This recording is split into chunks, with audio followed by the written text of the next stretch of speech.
সুপ্রিয় অষ্টম শ্রেণীর শিক্ষার্থীরা, তোমাদের পরিমাপ অধ্যায়ের অনুশীলনী 3-এর যে বহু নির্বাচনী বা এমসিকিউ প্রশ্নগুলো আছে আমরা সেগুলো সমাধান করব।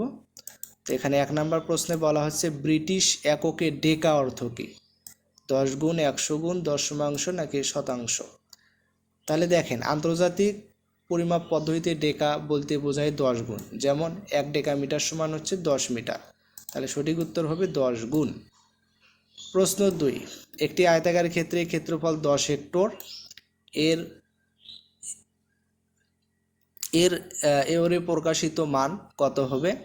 আমরা জানি হচ্ছে যে 1 হেক্টর সমান হচ্ছে 100 এওর, সুতরাং 10 হেক্টর সমান হবে 10 গুণন 100 এওর সমান হচ্ছে 1000 এওর। তাহলে সঠিক উত্তর হবে ঘ নাম্বার। প্রশ্ন 3, পানিপূর্ণ একটি চৌবাচ্চার দৈর্ঘ্য 3 মিটার, প্রস্থ 2 মিটার, উচ্চতা 1 মিটার হলে এখানে বলা হচ্ছে যে চৌবাচ্চার আয়তন 6 ঘনমিটার হবে, চৌবাচ্চার পানির ওজন 6 কিলোগ্রাম হবে, পানি ভর্তি চৌবাচ্চার পানির আয়তন 6000 লিটার হবে। তাহলে নিচের সঠিক উত্তর কোনটি হবে? তাহলে আমরা যদি 1 নম্বর অপশনটি একটু লক্ষ্য করি, তাহলে আয়তন আমরা মান বসাই যদি, তাহলে ক্যালকুলেশন করলে 6 ঘনমিটারে পাবো, যা 1 নম্বর সঠিক।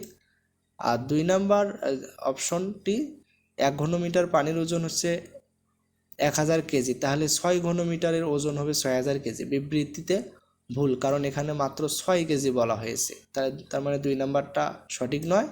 আর 3 নম্বর 1 ঘনমিটার সমান 1000 লিটার, তাহলে 6 ঘনমিটার সমান হচ্ছে 6000 লিটার। বিবৃতি 3 সঠিক, তার মানে আমরা বলতে পারি যে আমাদের 1 আর 3 হবে হচ্ছে রাইট অ্যান্সার। ঠিক আছে, তাহলে সঠিক উত্তর হবে খ নাম্বার 1 আর 3।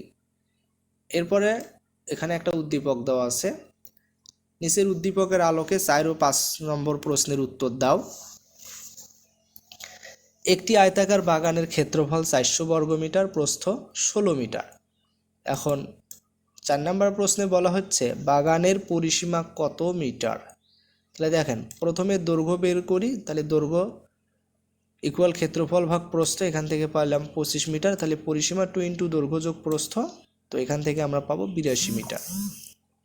এরপরে হচ্ছে 5 নম্বর প্রশ্ন, বাগানের কর্ণ কত মিটার? এখানে 4টা অপশন দেওয়া আছে, তাহলে কর্ণের সূত্র হচ্ছে দৈর্ঘ্য স্কোয়ার যোগ প্রস্থ স্কোয়ার।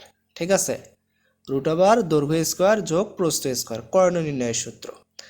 তাহলে দৈর্ঘ্য স্কোয়ার যোগ প্রস্থ স্কোয়ার মান বসাইলাম, তাহলে এখান থেকে আমরা পাবো হচ্ছে 29.68 মিটার।